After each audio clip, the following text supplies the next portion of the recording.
You have grandchildren? Yes. Yeah.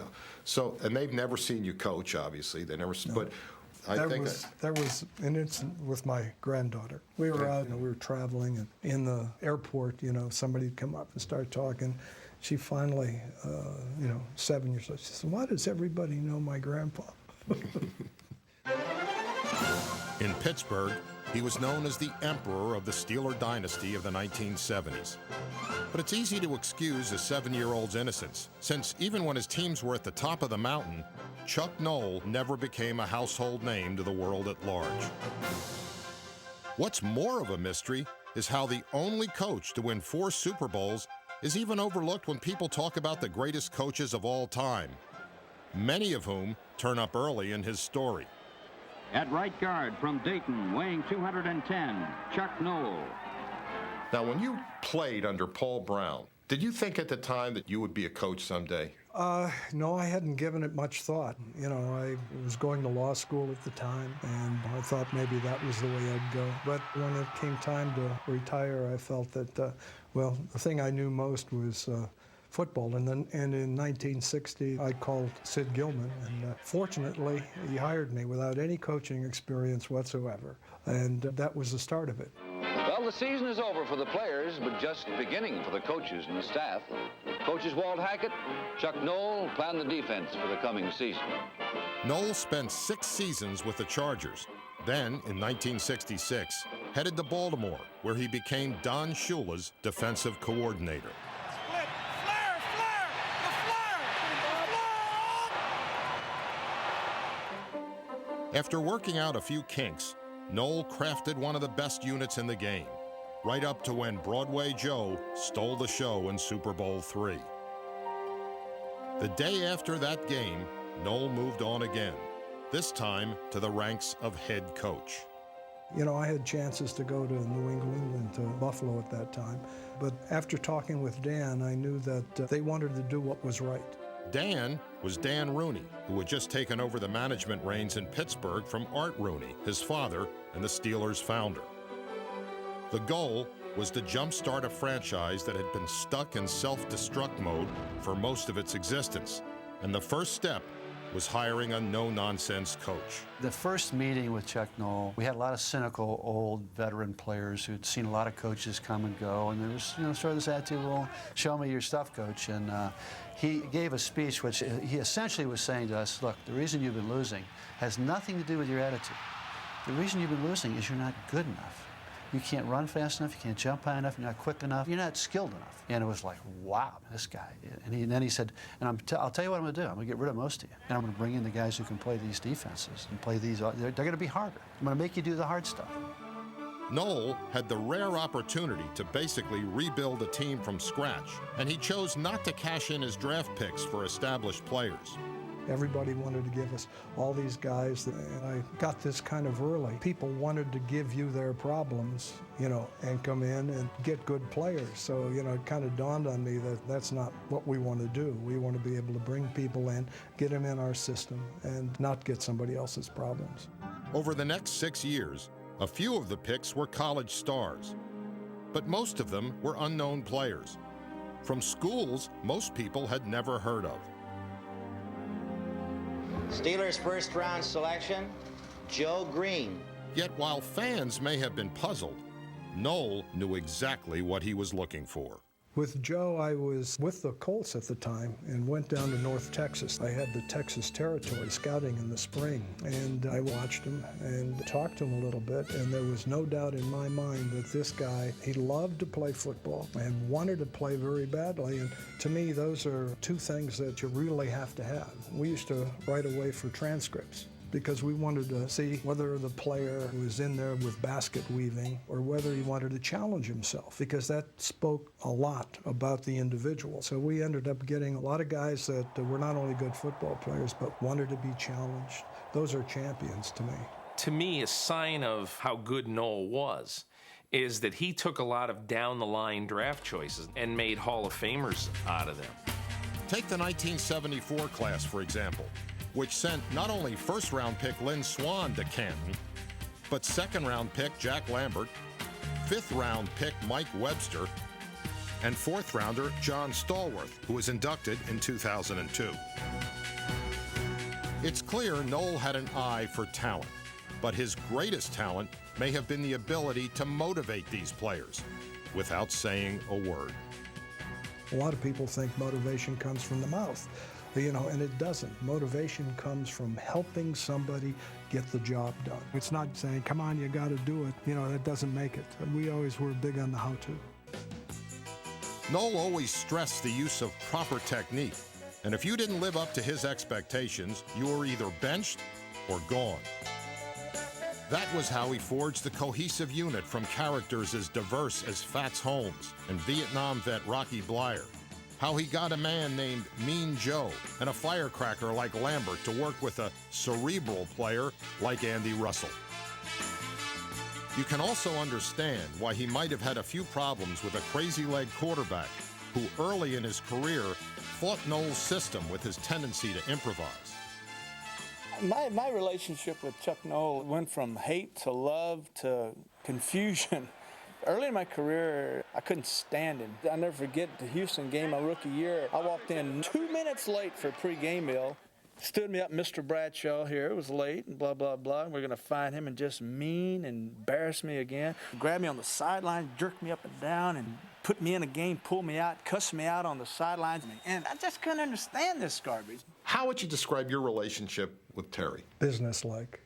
It was all business. He had great talent. It was something that, I think you see a lot of Terry on TV right now. He's fun-loving, kind of devil-may-care. And we couldn't have that in our quarterback. It had to be, we got to get this done, and this is how we're going to do it. And I think it worked. He may not have liked it, but it worked. I was talking to Paul Zimmerman before I came down here, and he's saying, well, who are you going to do? And I said, well, we're going to do a special on Chuck Knoll. So Dr. Z sort of laughs at me. He says, well, good luck. He says, good luck. I said, it's the worst interview there is. And this is what he said. I think Chuck Knoll made writers nervous. Because even when he was giving you good information and being sincere, you always got the feeling that there was the curled lip in there, that there was the hint of a sneer. I think he started off life wanting to associate with people from whom he could learn something. And if he didn't feel that he could learn anything from you, he felt he was wasting your time and would blow you off. That's interesting, that perspective. Because Paul, most of the time, we just want to talk about wine, being a wine writer. Merlots aside, Knoll was infamous for being tight-lipped with the media. There'd be something so bad. I won't even answer that question. An approach that stemmed from an incident in 1969. Well, one of the things after a game, everybody wanted to know whose fault it was. And my first year with the Steelers, Mel Blount was beaten for a touchdown, and I said, it was Mel's man. And the next game, we were introducing the defense, and when they introduced Mel, the fans just booed like you wouldn't believe, and just crushed Mel, his spirit. So after that, I tried not to point out if there was a breakdown, it was more than one guy. Let's just say he wasn't a walking soundbite, or the type of coach who lends his name to gas grills or a brand of snow tires. Chuck did not perform commercials as Shula did all the time, national commercials on television. Chuck said the commercials are for the players. Let them make the money. He simply was not interested in promoting himself. As a consequence, you only sometimes hear of him mentioned with the great coaches. Here you are, the only man in history to win 4 Super Bowls. Are you ever going to write a book? No. Why not? Because, that's, coaching is a very personal thing. It's not something you want to broadcast. And boy, did we find that out the hard way. Hey, let's go. I was shocked when I got to know him a little better. I learned that he's actually an accomplished pilot, seaman, and gourmet chef. He's a classic Renaissance man, an expert on just about everything. One time, Craig Colquitt, Terry Bradshaw, and myself were strumming guitars in the dorm room.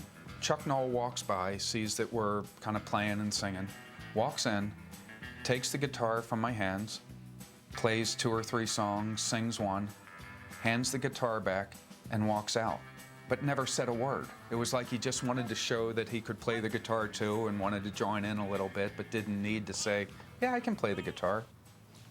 Knoll also never lost interest in his college major, physical science.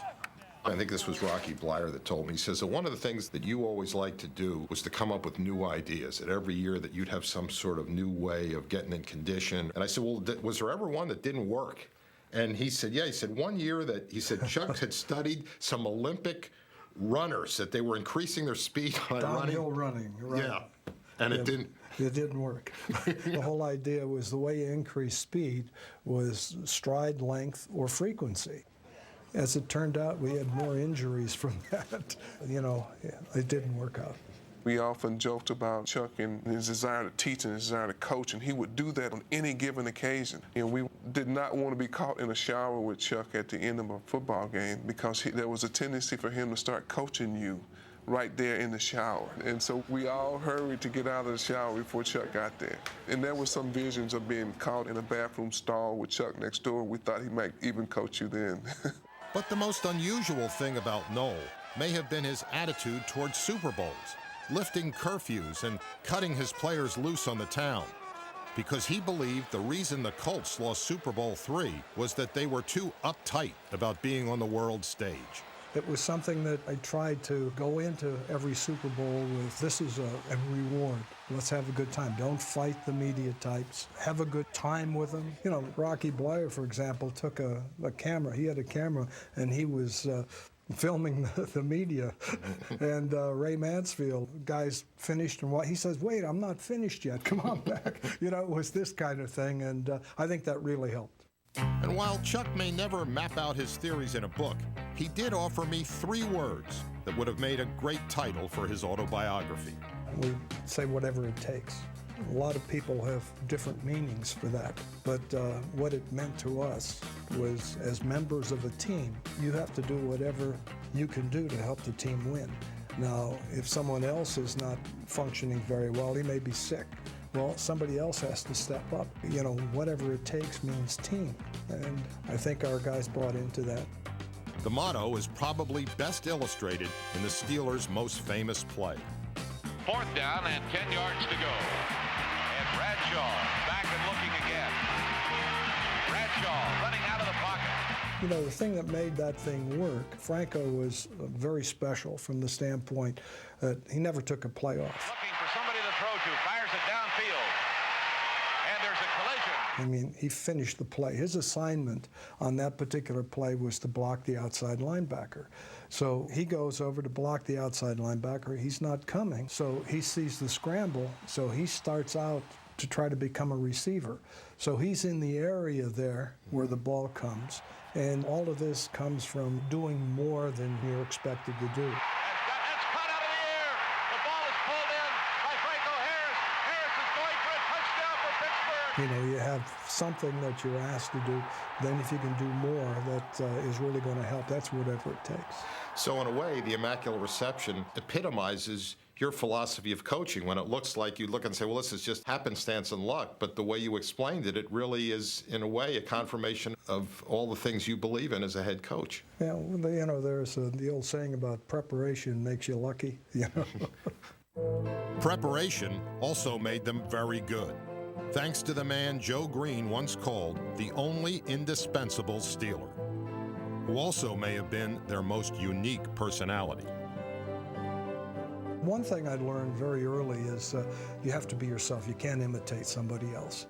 You have to do the things the way you have strong feelings. If you imitate somebody else, you're going to be a poor imitation, and it's not going to work.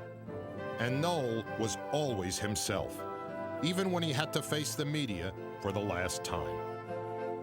The only thing that I can say is thank you. This is to everybody, to the city of Pittsburgh, to the coaches that I've been associated with through the years, to the players, especially the players, because those are the guys that make it happen on the field.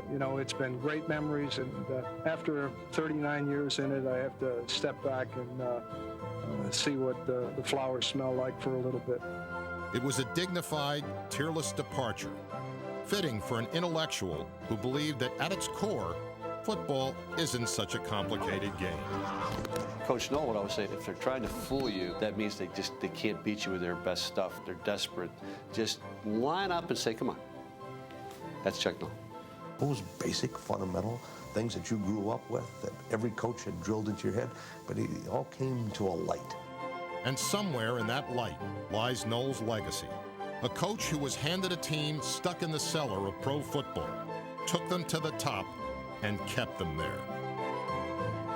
So what would you tell your grandchildren if your grandchildren say, Grandpa, what was it like to coach that team? It was fun. It really was fun.